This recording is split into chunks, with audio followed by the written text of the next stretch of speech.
Bonsoir. Une décennie, c'est toujours un bel anniversaire, mais là, tout particulièrement, ce partenariat est un modèle du genre. Oui, bien sûr.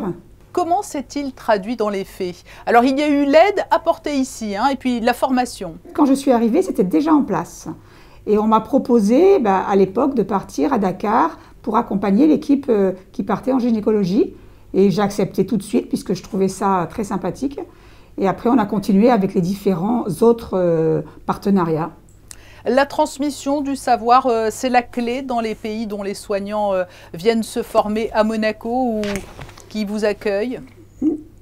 À la transmission du savoir, c'est super important parce que, et c'est même la connaissance, parce qu'ils n'ont pas toujours les mêmes connaissances que nous, parce qu'ils n'ont pas l'occasion d'avoir la médecine aussi moderne, et donc on leur apporte des nouveautés, mais aussi, surtout, ce qui est important, c'est qu'on leur apprend des choses qu'ils peuvent après ramener chez eux.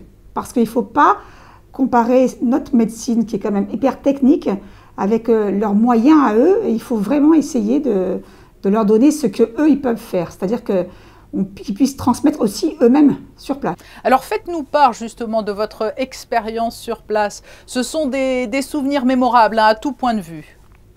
Ah, c'est des souvenirs mémorables à tout point de vue. D'abord au niveau de l'accueil, parce qu'on est accueillis comme des rois, avec des gens qui ont soif de connaissances, qui sont heureux de nous voir venir et qui apprennent très facilement les nouveautés qu'on leur amène. Mais si vous voulez, c'est aussi un échange, puisque moi, j'ai quand même fait venir les médecins anesthésistes, j'ai fait venir les techniciens, que ce soit les gens de Dakar à Pikine, que ce soit les gens du Burkina, où j'ai eu un interne, que ce soit les gens du Mali. Et en fait, il faut que ce soit à la fois et les médecins et les paramédicaux, parce qu'on ne peut pas travailler, en tout cas en chirurgie, sans les paramédicaux. Quels sont les domaines médicaux où les besoins sont les plus importants actuellement? Alors, actuellement, de ce que j'ai vu, là, hors Covid, parce que depuis le Covid, effectivement, on n'y est plus allé, c'était la santé de la femme, de l'enfant. Et vous, tout particulièrement dans votre domaine de la réanimation, de l'anesthésie, quel savoir transmettez-vous? J'imagine aussi qu'il y a des produits spécifiques dont disposent ou pas les personnels sur place?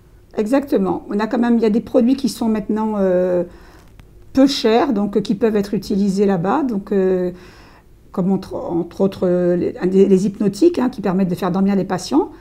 Mais par contre, on leur amène une certaine façon de travailler, c'est-à-dire, par exemple, nous, on va faire de la cœlioscopie, et pour la cœlioscopie, il faut que le malade soit curarisé. Et en fait, quand les premières fois où je suis allée, la curarisation n'était pas suffisante, et au niveau chirurgical, ça entraînait des difficultés chirurgicales. Donc depuis, on leur a expliqué, et là, effectivement, on a fourni du matériel, un monitorage de la curarisation, par exemple. Et vous passez le mot entre médecins, vous transmettez la bonne parole pour qu'il y ait de plus en plus d'adhésion à ce projet? C'est-à-dire qu'en fait, on a un groupe réduit. Là. En tout cas, le projet où moi je vais plutôt à Dakar, puisque ce qu'on aimerait, c'est qu'ils soient autonomes. En fait, le but, c'est de les rendre autonomes. Donc, il faut quand même qu'on ait un suivi pour qu'on arrive à les rendre complètement autonomes. Le but étant justement, après, de les laisser seuls et de pouvoir aider d'autres personnes. Et quels seront les enjeux des prochains mois et prochaines années? C'est cette autonomie ou il y a encore d'autres enjeux? Je pense que l'autonomie, c'est fondamental pour eux. C'est-à-dire qu'ils arrivent à ne plus avoir besoin de nous. Et que justement, on puisse, là on a fait Pikine, on avait prévu de partir maintenant à Saint-Louis, puisqu'à Pikine, ils commençaient déjà à être bien au point. Je sais que quand ils vont, j'ai un autre médecin là, qui part au Burkina Faso, avec faire de l'orthopédie. Eux, c'est différent, ils vont faire de l'orthopédie sur place.